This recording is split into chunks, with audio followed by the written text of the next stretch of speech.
All right. Well, let's kick things off. I want to thank you for coming in, buddy. I really appreciate it. This is the wrong slide. Let me get back to the right slide. That would be good. That's how you know it's live. That's how you know it's live. We make mistakes. So let me get to the right slide and then I'll pull it up. You'll have to forgive me, guys. I just stepped off a plane 13 minutes ago. That's not a joke. That's not an exaggeration. I made it home from the airport in 8 minutes to do this live. So, well, I mean, it is Knoxville. Like, I think we have like 10 total gates in my airport. So it's a tiny airport, but as you know, getting off of a plane in 2022, I don't know what is it with people. They have like such a hard time getting off and getting on a plane. I'll never understand this. I won't either. And I like the people that think they need to be first. Those are always my favorite, that jump up and just run to the front. You're like, they jump up and run to the front, or they stand up immediately when the plane lands. And you're like, dude, it's going to be at least 15 minutes before you get off the plane. We just chill. You're in row 30. Like, we're all here. Down. Yeah. We'll get there. We'll get there together. Yeah. No, I'm with you, man. Those people crack me up.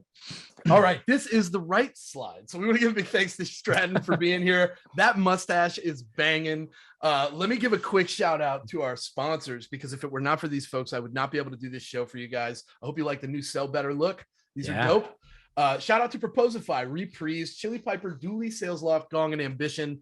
I love these teams. All these teams, I am personal with every leader here, every frontline rep here. I love these people. Working with them is an honor. The things that they do for us internally are amazing. You should all be checking these out to see how they can help you win more deals, close more deals, book more meetings, help more people that already pay you. There's so much value in all of these tools. So check them out, and we appreciate that.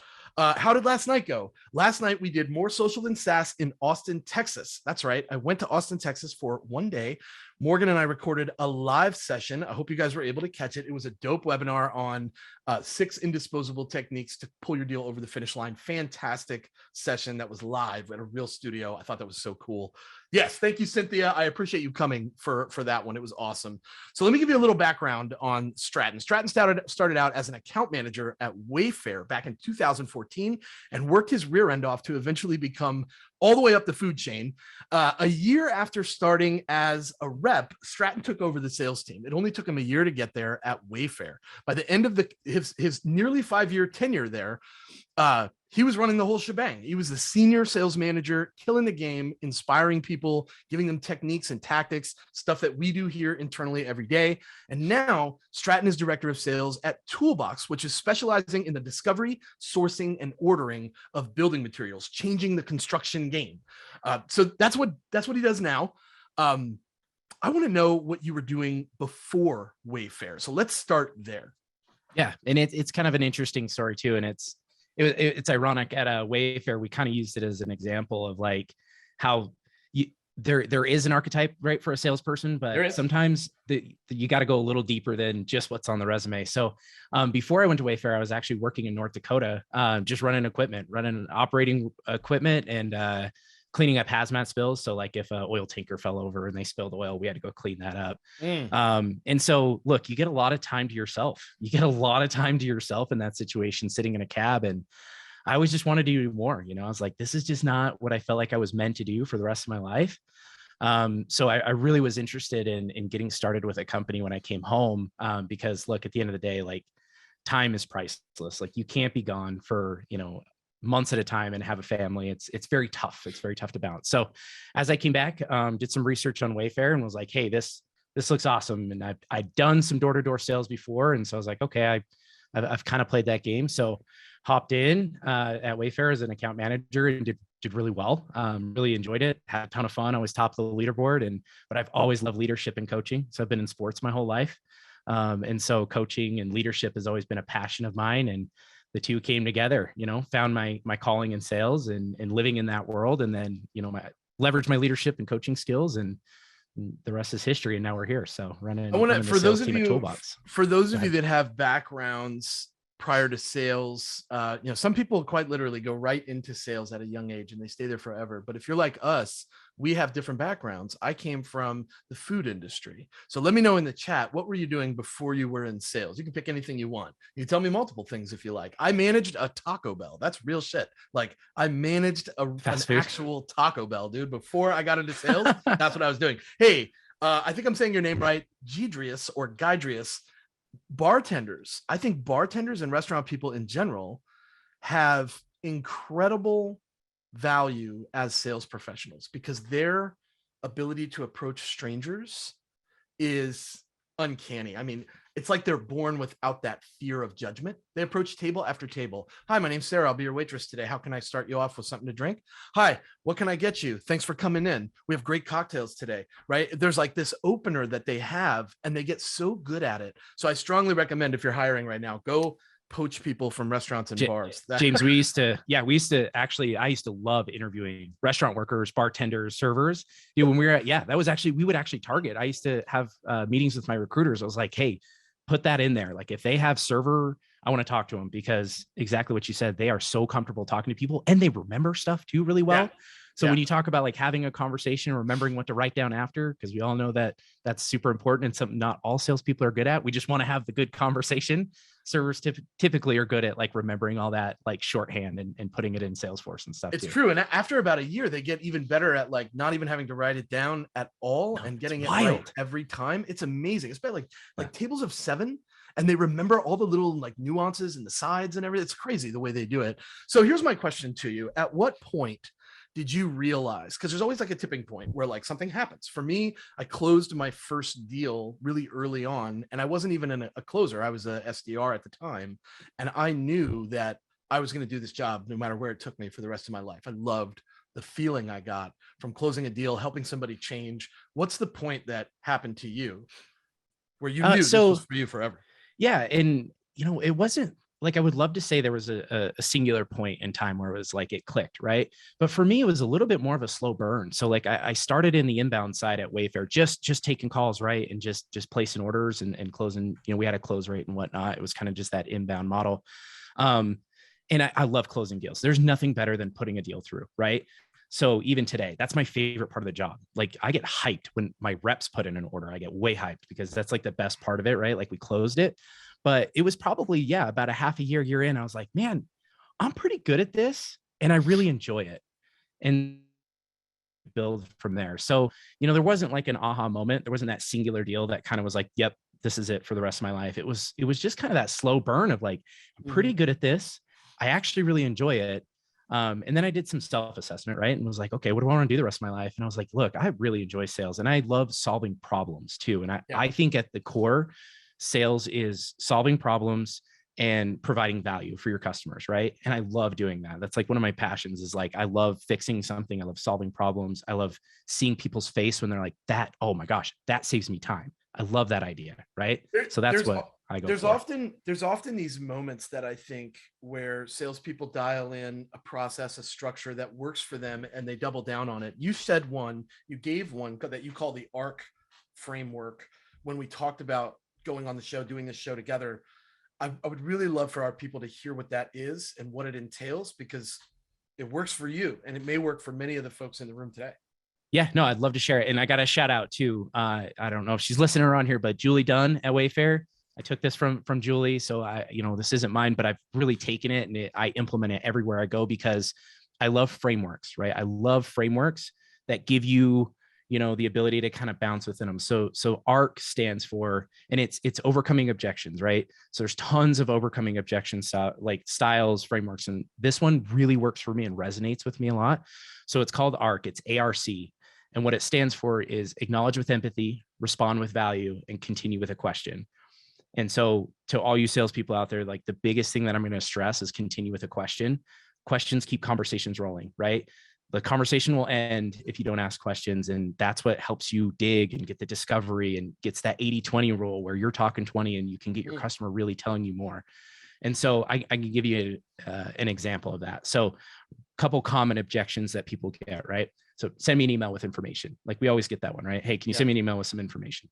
So the way you could kind of arc that is you say, hey, look, I totally understand that your time is valuable. I'll definitely get you some more information over quick minutes. Like I can show you how we've helped other customers understand the e-commerce landscape. Have you explored selling online? So in our very specific industry, we're selling, e-commerce and building material delivery. And so you acknowledge that like, hey, I know your time's valuable because everybody, right? Time is money. hey, I want to give you some value and show you the e-commerce landscape, not buy my product right now. And then you continue with that question. So has your company explored selling online? And then it just kind of keeps that question going. So you're acknowledging the objection. You're trying to give them some value of their time. And then you continue with that question. Yeah. And I can give you another example really quick too, just so if people want to take this one. So I'm busy, can you call me later? Or can you call me tomorrow? Or can you call me whatever, right? Hey, totally understand a lot of our customers are in the thick of it right now. So you're acknowledging like, hey, I know you're busy. I know. Our customer have found that our product actually reduces time to take orders, freeing you up to do more. Kind of that value of like, I know you're busy and I'm trying to save you time. And then asking a question that's very relevant, right? How many minutes do you typically spend taking an order from a customer? So in our world, very specifically, that helps because that is a huge time suck. And that's why they're really busy. So it's kind of framing the value for them. And so that framework I really love. The ARC framework is dope. I like the way it feels because it's very human. There's an acknowledgement portion of it, right? You acknowledge that somebody's feeling, somebody's emotion is legit. So there's a couple factors there. The first one is that people buy with emotions, but we sell with facts, figures, metrics. But then here's the other one. This is the most common thing that people will say, and I've never really fully understood it. I don't have time to look at the thing that you're showing me that saves me time. That paradox alone is enough for me to be like, are you sure that you're qualified to be in this role right here? Right? Like, you're like, no, I know. That's literally why I'm calling. Yeah. Yeah. And look, you have to be careful to keep it not me centric and them centric. And so that's why I love that arc too, because it's human. And I'm a very human type seller. Like I'm a very empathetic type seller. I'm a very empathetic type communicator. So I want to acknowledge that, like, especially if it's a cold call. Hey, I know I called you out of the blue. I want to deliver value for your time. Thank you for picking up. And here's how I'm going to do it. Yeah. Yeah. I do it. I do a thank you as well. I always do a thank you because I don't feel like enough people get thanked for taking a cold call and their time is valuable. Like we want to tell them that we appreciate it. Describe your ideal persona. Like who do you sell to right now? So right now we have two different ideal personas because we're kind of selling two ends of the spectrum. So contractors, right? So we sell to contractors to deliver their materials. So think Uber Eats for construction materials. That's really kind of what it is. Let me be really clear. He does not sell the actual building materials. He sells the sourcing and the delivery process for getting your building materials. Yeah. So it's pretty cool. Like a lot of, Eric, our founder, had a couple, construction companies, and he saw that need of like, hey, anytime a contractor needs something, you got one or two, either you wait till the next day or you send a guy to go get it. And that's a huge loss of time and productivity. And so how cool would it be if there was an app where you could just say, hey, I need this many 2x4s, this much drywall, and I can get it within a couple hours, keep my crew on site. And also like there's a liability issue too, right? If you're sending your guy out in a truck and gets in a wreck, like that's a huge headache for and keeping your crew on site is big. I know construction people, and sometimes they're sending people to Home Depot that should be working 3-4 times a day. This is not effective, and you lose that productivity when that happens. I want to talk about the industry you sell to, because I feel like you're up against a challenge that many people face, especially people that sell in the enterprise space. Let me know if you sell to enterprise, put a 1 in the chat. If you work enterprise deals, maybe you work also other deals, but if you work enterprise deals, put a 1 in the chat. Guydris, thank you. I think that you're selling a tech solution that is for a construction industry, and that industry is less technical than most. That's got to be an uphill battle for you. Yeah. Technology in the construction industry in general is very far behind. So yeah, it's been a really unique challenge because it really is, man. These guys, to their credit, have been doing insane volumes of business, millions and millions of dollars, right? Like it's a multi-billion-dollar industry, and they've been doing it on pieces of paper. They've been doing it on carbon copies still. Fact. I talked to a guy the other day. Fax. They still fax. So he's like, no. Oh my God. I don't even know what to say to that. If somebody asked me for a fax, I'd probably be like, I don't think this is going to work out. Do you want me to write you a check out of my checkbook as well? Hang on, let me get my checkbook. So yeah, that's kind of what we're up against. And it's interesting. I talked to another customer that they run a building material supply store, right? Like they sell materials, and they're not even using like a Excel sheet. Like it's still on paper to manage their inventory and their pricing and stuff. And it's just like, it's wild. And so, yeah, like the other part of the solution we sell, so we sell to contractors, and then we sell to the building material suppliers, and we help them get on e-commerce. And that under digitization is interesting because, like I said, they have it in whatever form they keep their data in, and we're trying to help them present that online so they can sell it online. And so relationships are huge. You have to be a good communicator. Like, you have to be able to ask great questions. You don't necessarily have to know the industry, and you don't have to know like how to build a house, but you have to be, have some sort of acumen there, because it's just that relationship. And so asking good questions, doing good discovery calls is just super important in this industry to try and help usher these guys into the new era. There are a few pieces of your industry, your specific style of seller and your specific style of buyer that are really important. And one of the ones that you brought up was speed to call. Now, I know, and you know, that every seller gets, and I'm using big air quotes here, inbound leads, right? And these are leads that come from some level of context. Now, in SaaS, in my industry, in the industry that we are predominantly known in, I would say that a big majority of our, and I'm going to use some terms here, MQLs, marketing qualified leads, they end up being bullshit. They end up, in a lot of companies that we've worked with, we are getting email addresses at, unsubscribe@donottalktome.com. And like, those get into the hands of salespeople, and salespeople get really frustrated with it. I'm going to guess that your leads that are inbound are pretty legit, because we're talking about needing building materials. These are probably like actual people that need information as fast as possible. So speed to call, super crucial for you. What's that look like when you get someone on the phone that's a real inbound lead? And verify that. Is that true? Yeah. Most of your leads are usually pretty legit? Yeah. Most of our leads are pretty legit. Every once in a while, we'll have somebody there's an app that's like a measuring tape app that apparently is like kind of called Toolbox. So we'll get a couple of those. They'll be so confused when we call them too. We'll call them and be like, "Hey, we saw you downloaded our app. Like, what are you looking for?" And they're like, "I was just trying to measure something." I just want to measure something. Man. Yeah. Oh, okay. All right. So we'll move on. But no, the construction, it's the most impatient, like, and to their credit, like, I understand why, right? They have big budgets and they have deadlines. It's a very impatient industry. And so typically when somebody downloads our app, like, they need it now. That's part of our whole service, right? Is get it now, get it quick. So speed to call is so important. And those conversations are usually pretty, they follow a similar talk track where it's just like, "Hey, we saw you download the app. We're super excited. Here's what we do." Kind of understand their business, how many people they have. We, service Joe, Chuck in a truck, single handyman. And then we service all the way up to like. Is that real? Chuck in a truck? Is that something? That's a phrase. Yeah. That we use. It might be a Canadian phrase. It's not a real business. Sorry. No, it might be. I mean, if not, there you go. If your name is Chuck, you need that business. A truck. And then 2/3 of your business model is done. Yeah. No, the rest is just that's good. Most of your marketing set. Yeah, set. You just it's two guys in a truck. Too. I've seen that. Yeah, I've seen that too. So, and then on, look, on the building material supplier, it's very relationship driven as well there too. So like it's a lot of referral business. It's a lot of, cold calling and building those relationships. So yeah, I'd say we get the MQLs, which, to be fair, are pretty high quality on the contractor side. But yeah, a little less so, and a little more sparse on the supplier side that we're trying to sell those dealers. So it's an interesting dichotomy. Yeah, it is an interesting dichotomy. I wonder about the relationships that existed before a solution like yours and how that went, right? Because I imagine like sitting in my truck on a construction site, like just randomly going through all of the phone numbers that I have for suppliers and trying to piece all the things together that I need and get it all at the right time. That can be very frustrating. So I appreciate the solution you offer.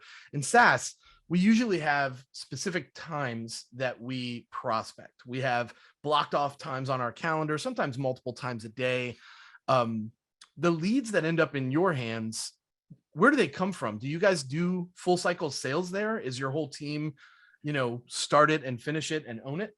Yeah. So we are full cycle, which hats off to these guys. They are such incredible like salespeople, because on that dealer side where we sell this e-commerce solution to these building material suppliers, so not the contractors.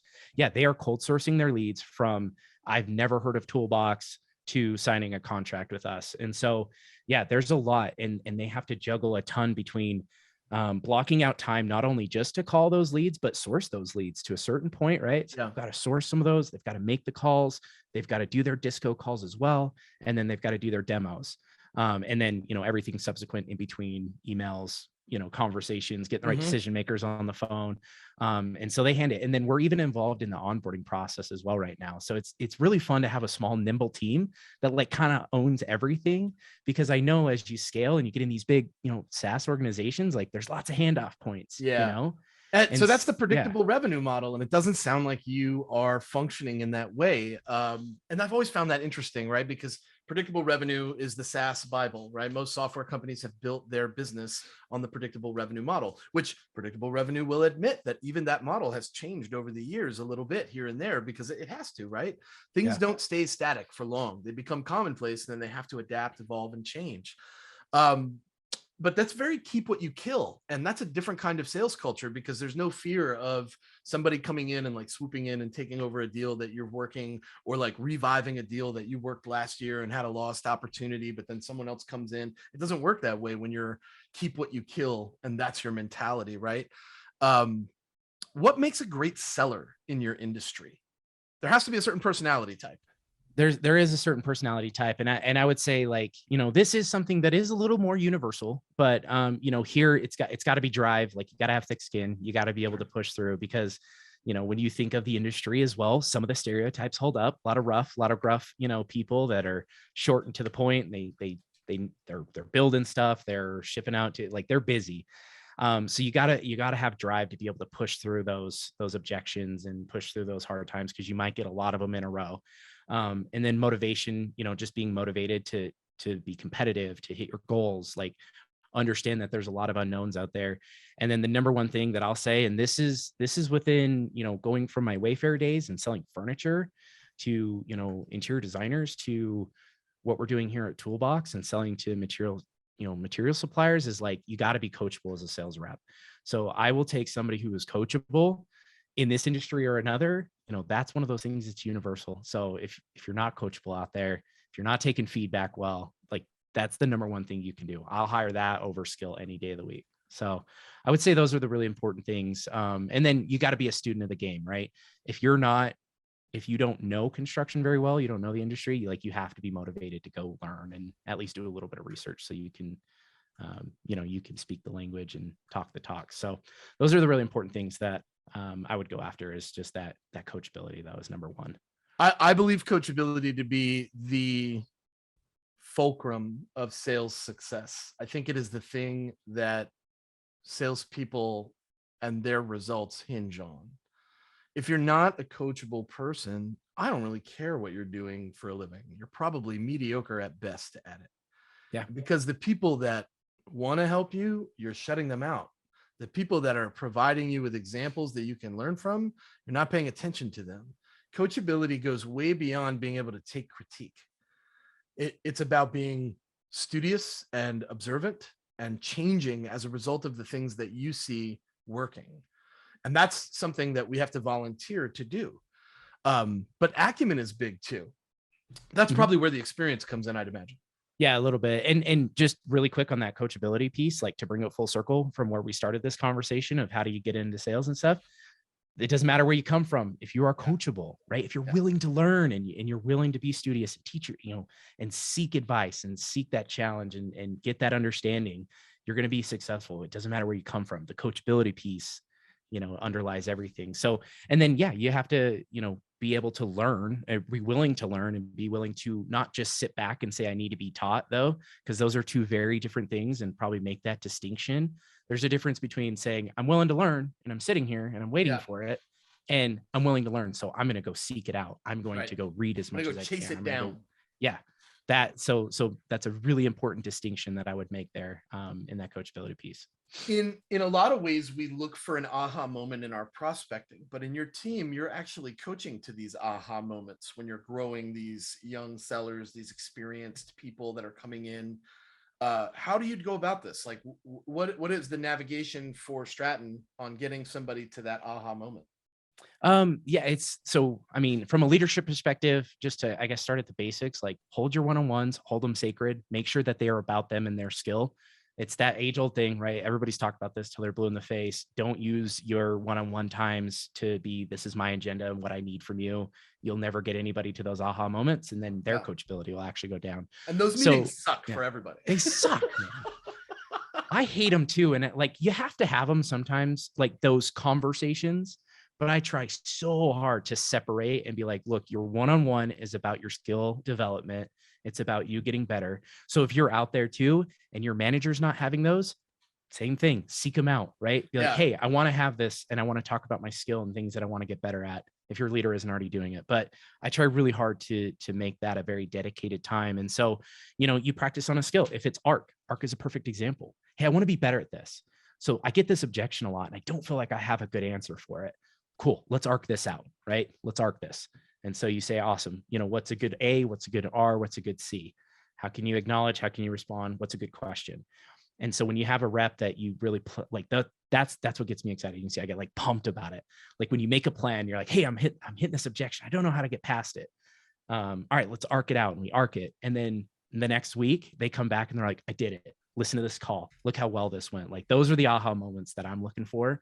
And for me as a leader, like personally, that's my deal, right? I still love deals. I still love closing deals. Everybody does.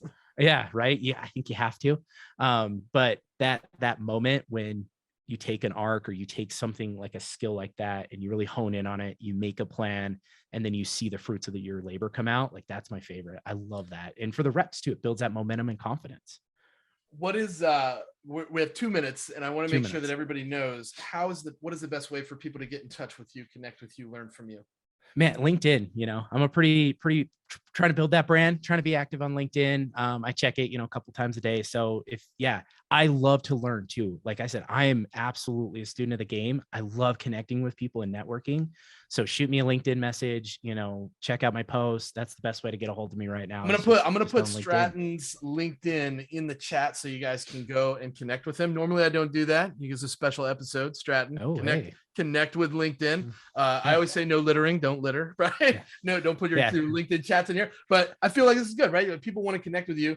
And then something I'm really excited about is the new Sell Better YouTube channel. So go subscribe to our new Sell Better YouTube channel. This is where we're going to put our newest content out. You're going to want to go and you're going to want to subscribe to that so you can get all the bells and whistles that come along with our YouTube drops. Stratton, thank you very much for coming out, sharing your insights. We're going to post this to the YouTube channel. So if you guys want to rewatch this episode, all of the Surviving Sales episodes are being posted to the new YouTube channel. New music video is hilarious. I got to check that out. How did I miss that? It features Leslie Douglas and Sales Feed, and Ravi is on it. Tyler Lassard is on it. Will Aiken, Will Allred is on it. Like, dude, it really, Morgan, I think, if he makes like a small appearance, dude, it's funny. Yeah, heavy hitters. Look, and catch me right and dirty, right? Oh, is that what it is? And I'll add a plug too. Look, obviously, if they're here, they've been following you guys, but I've been following your team for what, 2-3 years now. Favorite team to follow. You guys put out the best content. So I'm just going to go ahead and pump you guys up a little bit. If you're not following them, follow all of them. Morgan, Leslie, John, everybody. I want to say thank you to our guest for coming and sharing his wisdom. And thank you to all of you for coming out, investing in yourself. Surviving Sales kicks off again next week. I will put a post out. Make sure you guys sign up for it. Thank you all. I appreciate everybody. I am going to go get in the pool because it's hot outside. I'll talk to you guys later. Have a great day. Later, guys.